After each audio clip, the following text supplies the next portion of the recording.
All right, welcome back everyone to the Kinguin Pro League Week 2 Day 1 with me, Lothar. We have casted 3 matches today. We are on our way to the last match of the day. As I said before the break, we were supposed to have 5 matches, but the Team Archon has been busy and they will not be able to do the match today. They will be played next week, hopefully, if everything goes well. So this is going to be our last match. It's still going to be a really amazing match. We have Brian Kibler... Stuff Gaming, Kibler Gaming versus Liquid Savjz coming up. Savjz is one of the, I would venture to say, like, he's been around for ever, I guess, and one of the probably strongest control players out there in my mind.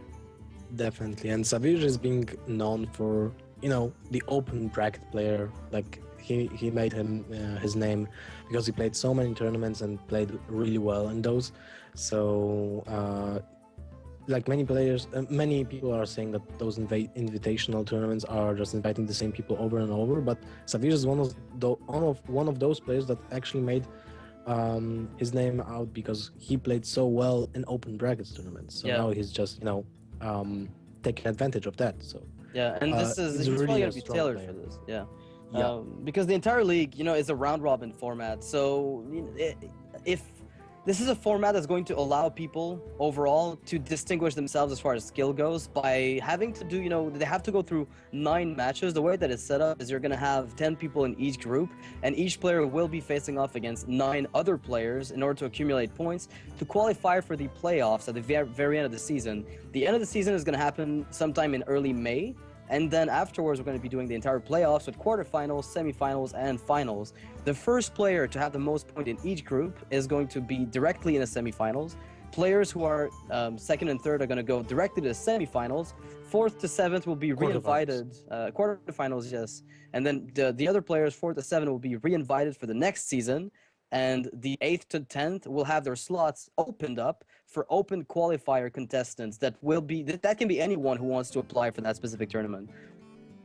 Yeah, and this is a really skill heavy tournament league. I mean, so every single match counts, but still it's all about the big picture here. Yeah, and every single game counts. Like even when you lose, you want to get the best possible outcome out of each single game.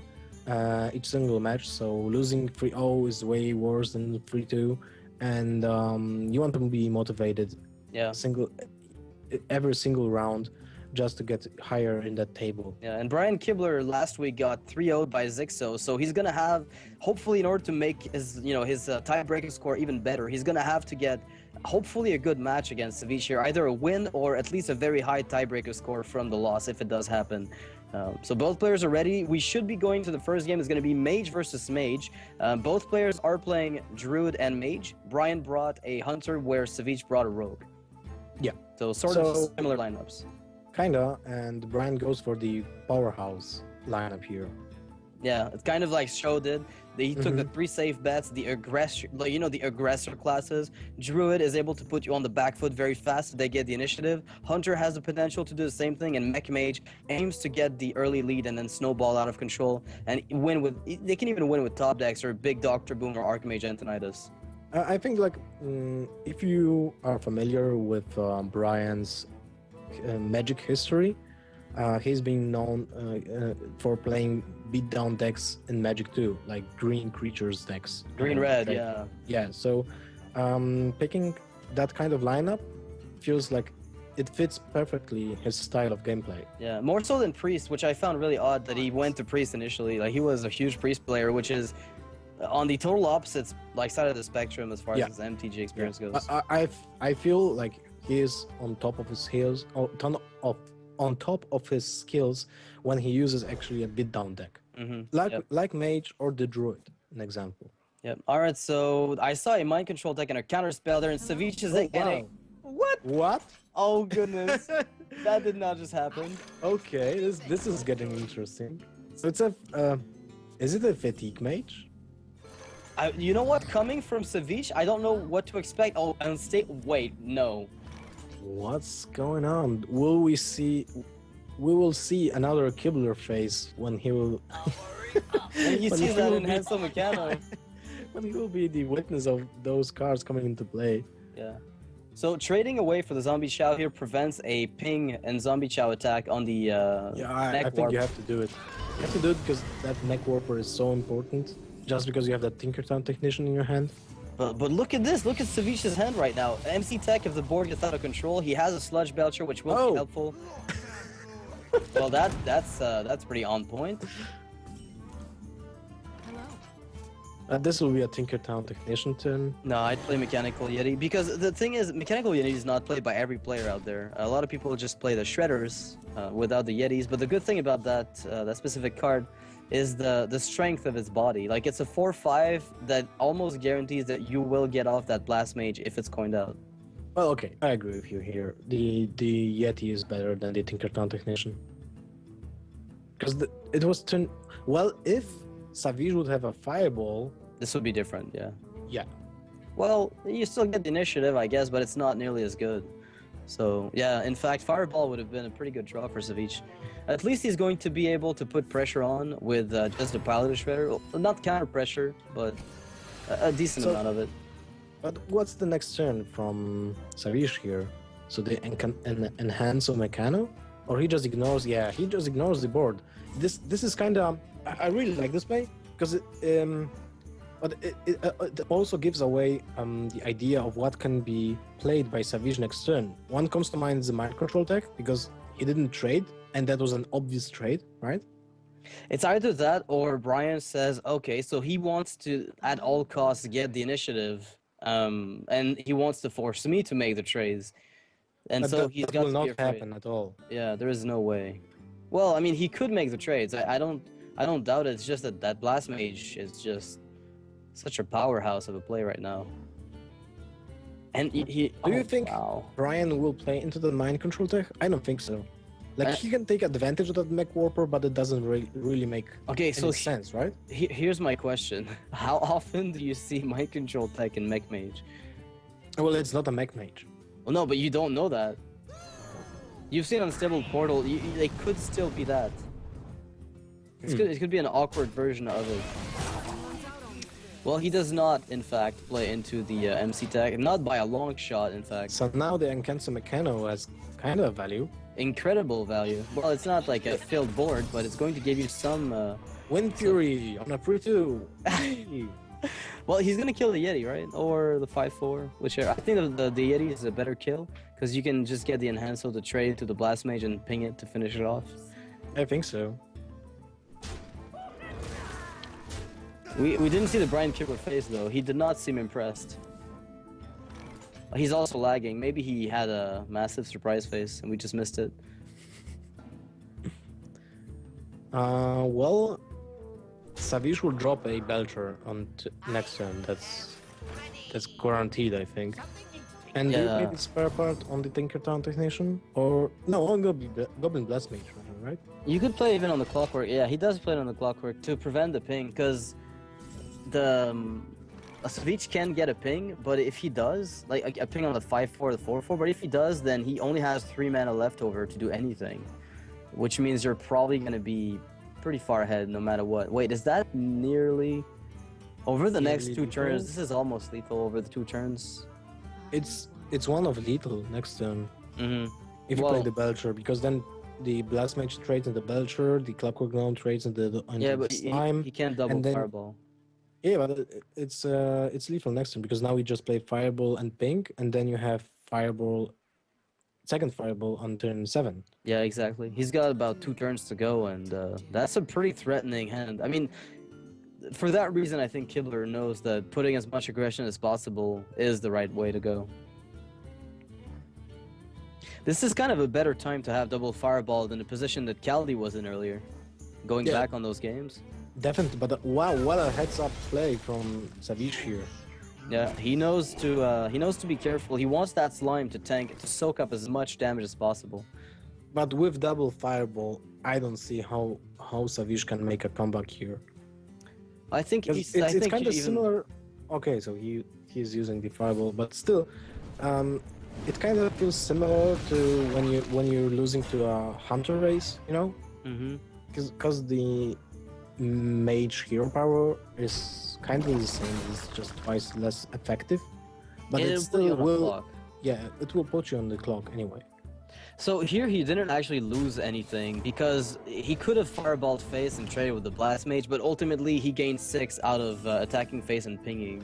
So he lost absolutely nothing from this. And honestly, Savjz's mind control tech is doing absolutely no work. He cannot play it because if he does, he reveals way too much information about his deck to his opponent. And this game is already lost. Yeah, there's a guaranteed lethal next turn coming from Brian. Should I say Kibler or Brian? I keep forgetting. You know what? I don't know. I'm gonna call him Gaming from now on.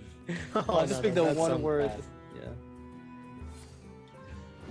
One word I don't get confused by in his list of titles. Well, that's as good a cloak field as any. And this is a nice play, but doesn't achieve anything, unfortunately, for Savjz here.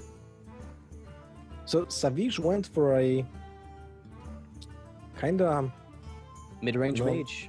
Mid-range mage. I was searching for the right, but it didn't help him against the Mech Mage. Yeah, well, Mech Mage is a mid-range deck. The only difference is that Mech Mage is leaning very heavily on the aggressive side, and Savjz's mid-range mage seems like it's much more control-oriented by a long shot. Yeah. Now, we don't know all the cards in Savjz's deck, though, so he might be running the usual array of Mad Scientists and duplicates that we often see, or at least saw, in the older mid-range mage versions. So I wouldn't be surprised that he ran those. He just couldn't draw them. His hand was very mid-game oriented, and against Mech Mage, you can't really afford that. Yeah, when you draw a Piloted Sky Golem and Sylvanas.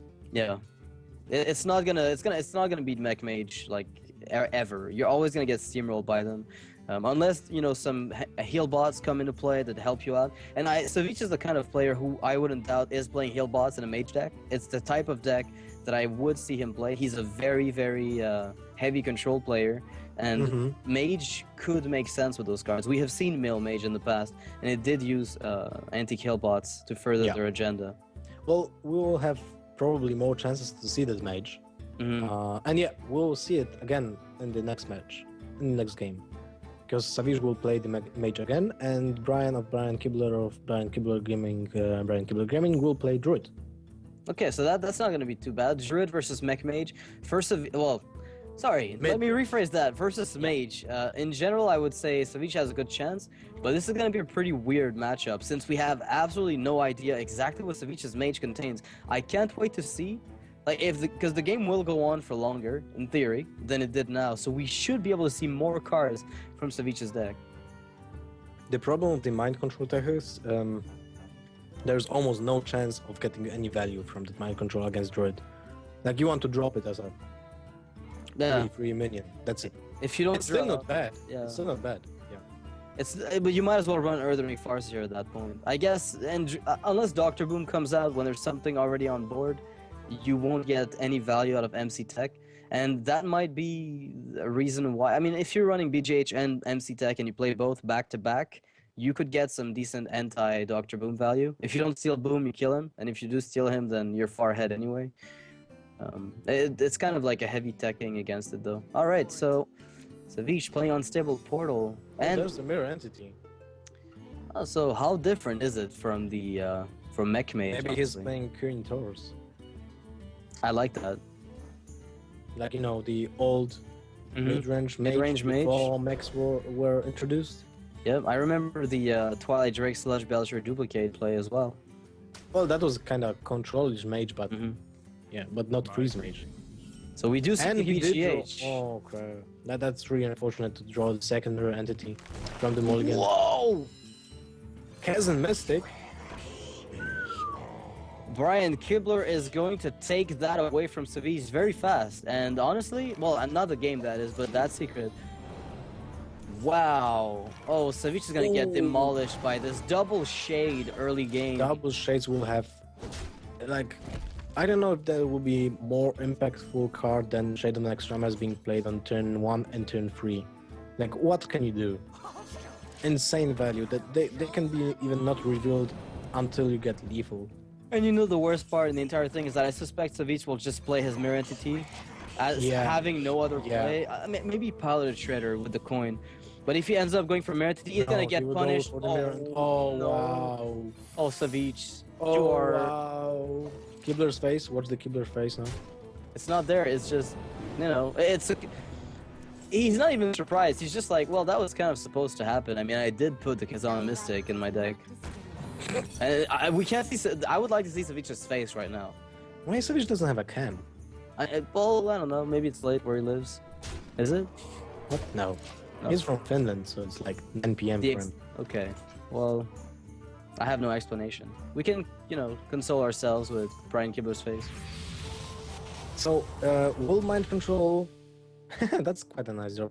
Will Mind Control take a minion because of the mirror entity?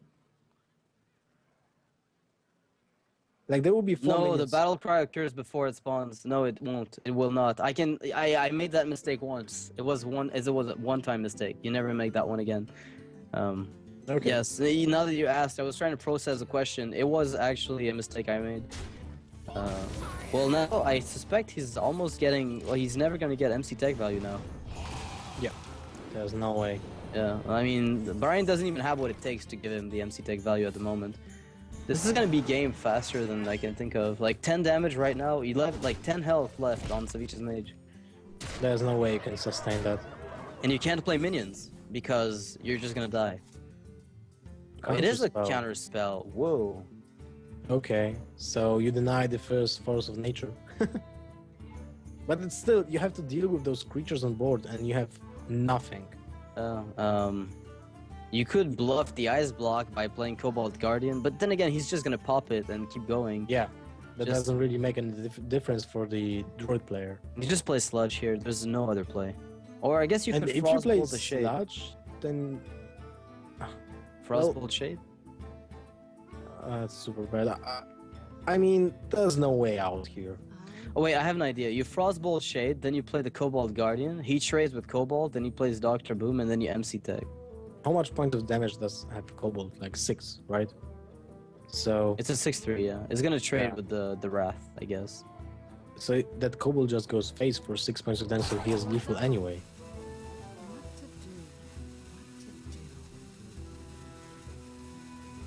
So there's no way out. This is over. Sludge Belcher. If you had one more mana, you could coin out the Frostbolt after Sludge, and that would buy. Yeah, but that doesn't make any sense. Yeah. Wow. That Chasm Mystic. That was a clutch tech from Brian, and you know what's even more impressive? That he actually had it in his starting hand against the mage. I usually, you know, when you tech stuff like this, it's really primordial that you get it on time. Value. Oh wow. Yep, this is actually gonna work for Savjz. Is that gonna buy him a turn though? 3. You so your Wrath. Actually, yeah, it's gonna put his opponent on 3, but yeah, he should have played the Wrath first. Yeah, he tried to go for the throat, and now he's hoping his opponent doesn't have some anti-kill bot. Well, then again, what are you gonna do after that? You can't coin out BGH, so that Shade stays on the board, so you're still dead. Wait, what? You can Game Hunter the Shade. He can, yeah. Next turn he can do it if he wants. But that doesn't make any difference. It wouldn't make any difference. Like that's the thing. Brian is currently thinking about what could happen if there was an anti-heal bot, perhaps. But honestly, I can't see a way out of this for Savjz. Like on 3 health right now against a Druid who's just started getting his late game going.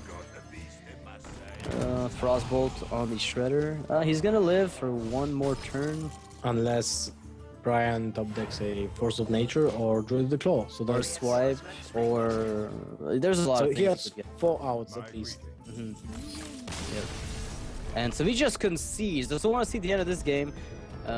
Okay, well... So Brian just bluffed his win because he had no finishing move yet. Yeah, and Savjz just took it as a, oh well, I got Swipe or double one of my 2 Druids of Claw or my Force of Nature or even just a Savage Roar with hero powers. He had like 7 outs in his deck, just bluffed the top deck, and Savjz took it.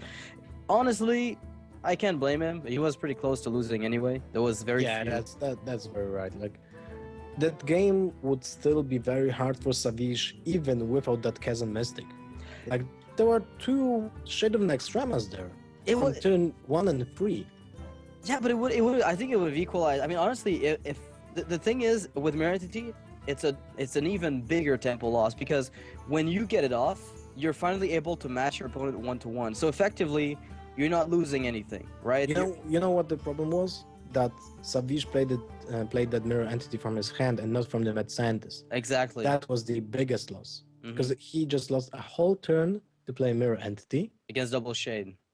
Against double shade, yeah. Then he lost the mirror entity to cast a mystic, and then he lost his minion to a mirror entity because he spawned one for his opponent. So it's basically like 3 losses from one turn. Yeah, and in one turn he had like it was like a double pronged tempo loss essentially. So Brian is 2-0. He's got 1 deck left, I think. This is and he's left with Hunter. Yeah, so it's gonna be Hunter versus Rogue. Apparently, Savjz is gonna be taking his Rogue. Hunter versus Rogue could go either way, depending on what type of Hunter. Though this could be, you said Brian was pretty comfortable with a beatdown approach. Mid-range Hunter is pretty beat down, but face Hunter is, it's like the red deck wins of Hearthstone. you could effectively play that and it would work a lot of the time against Rogue.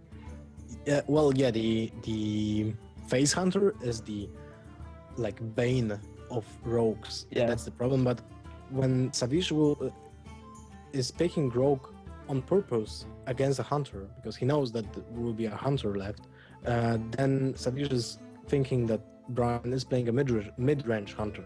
Yeah, it's a lot of it's an easier matchup, not an auto win, but it is much easier than face Hunter for sure. So you can play the board control a little better than against other decks, but this will be a hard time for Savjz.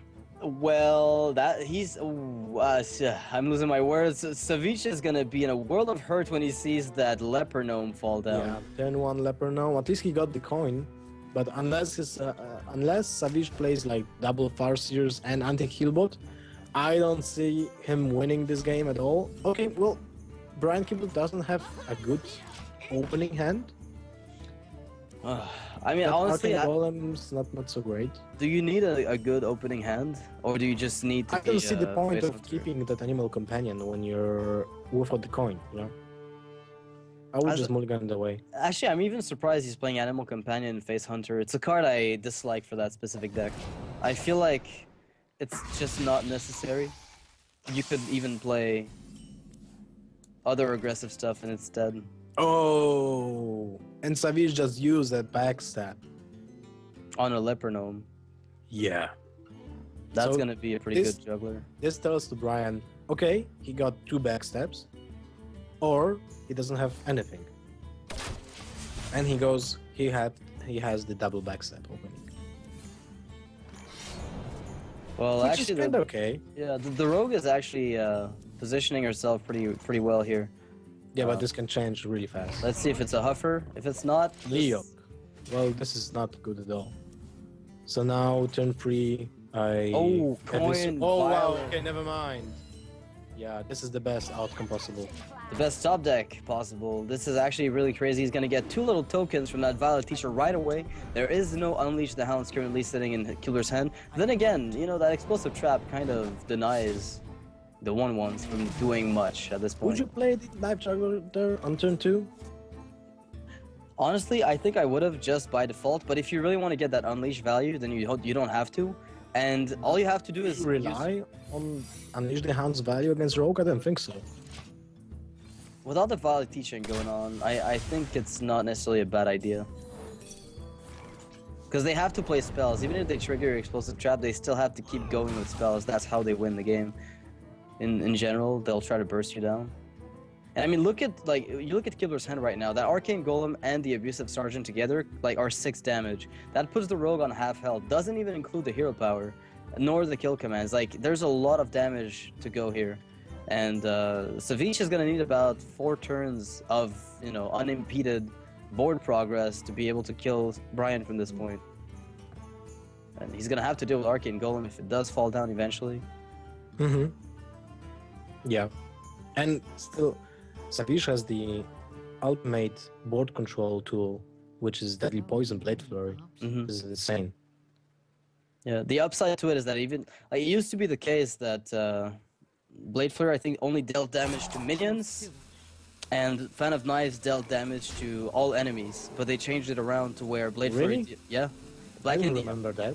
It was an alpha. You weren't around. I don't even think anyone was around in alpha. That was before closed beta. And they made a change at that point, and it changed the way that rogues started playing their weapons. It was a really much needed change to Blade Flurry at that point. Well, now Brian has to put pressure on Savjz, so I would say it's an Arcane Golem turn. Arcane Golem hero power is good. Yeah. It's a pretty solid turn. It doesn't look good because it doesn't put infinite amounts of pressure. You're giving the rogue mana, but you're also putting her directly on 16 health, which as the moment you find another charge minion with your abusive, you're pushing for even more. You find a beast, you get an extra 5. If you find Unleash, you auto-win. It's all about the mana efficiency here. So basically, Abusive Sergeant is a hero power, and you want to squeeze a hero power for 1 point of mana. So I would like to see Brian like ignoring the whole board of Rogue here and just going for phase with everything, because that's how you win this game. If you get a Unleash the Hounds from in the upcoming turns, then you just win by playing double Knife Juggler into Unleash the Hounds. Yeah, and the thing is, it's a bit like I kind of understand why he's wary of it, because all it takes for Savjz to just pack an insane punch is have 1 Tinkers. But then the Tinkers is kind of not productive with the Violet Teacher. Yeah, you just want to it's one. an anti-synergy. Yeah, but based on what he's got in his hand, Kibler sees that he doesn't have an immediate answer to that specific Tinkers if it were to show up. Yeah, but duplicate of Blade Flurry in a position where you don't need it for board control, unless you find Spell Power or Tinker's Sharp's Ord, like this is not exactly what you want to get. In fact, that's absolutely not what you want to get. And Kibler, oh wow, Brian is gonna abuse this board state. Abuse with the Abusive Sergeant? Actually, he doesn't even have to, but he can. Like you just go. Why don't you play the one Knife Juggler here? Well, it's kind of... You weave in your hero power for that guaranteed damage. You're gonna get that juggler later, I guess. Well, okay, that makes more sense. But no, both plays make sense. They all do. Like honestly, the arcane abusive hero power and the juggler arcane abusive are both like excellent plays. Well, you just saw that Savjz didn't play a card on turn 5, so you most likely will know that there's a Blade Flurry, Tinker's combo, whatever. Yeah, there is something coming up very soon, and you need to address it. And the 2-1 goes down. No minion is going to be usable here for Savjz, assuming he did have the Tinkers that Brian might have been afraid of. That was really lucky for him that he sniped that haha. Well, the thing that is, there were 2 knives, so the odds were in his favor at like 75%, I believe, unless I'm mistaken. So it's really not that fortunate of an outcome, but Savjz's position at this point is, I don't know, I can't see him win this. Way, you know? Really? Yeah. Okay, he so still has second Blade Flurry, so like Azure Drake. If he draws into a Tinkers or second Deadly Poison, there's a Tinkers. So he got now 8 point of that's 8, right? That's 8, that's 12. He got 12 points of damage. Oh my goodness, he might be able to put... And the worst part is there's no explosive trap spawn from this. So it's gonna have to be played from hand. You know what, this is... You're right, this is actually anyone's game if you found... If there's no misdirection. Oh, can you not misread? Well, you have to read that combo. Yeah, you can combo it again, so... Only if you find a spell that can be used with it, and there's no minion, there's no way. Like, there's no way for you to combo that if it's raided, there's no minion that comes down. Right? Like that's right, yeah. I don't understand. But still, you wouldn't have lethal anyway. So, SI, oh wow, if that SI could be comboed. Okay, so if he would actually... No, there's no way. There's no way. He wouldn't have been able to do it, no. No, there's no way. Oh, alright, So well that Savjz was is a close down. call. This is gonna be game for Savjz. He will notice it soon enough. Yeah. If you could sap your own minions, he would win, I think. right? Yeah. If he could sap his own stuff, there would be a victory there. Oh, that sap would have been better off being a shadow step.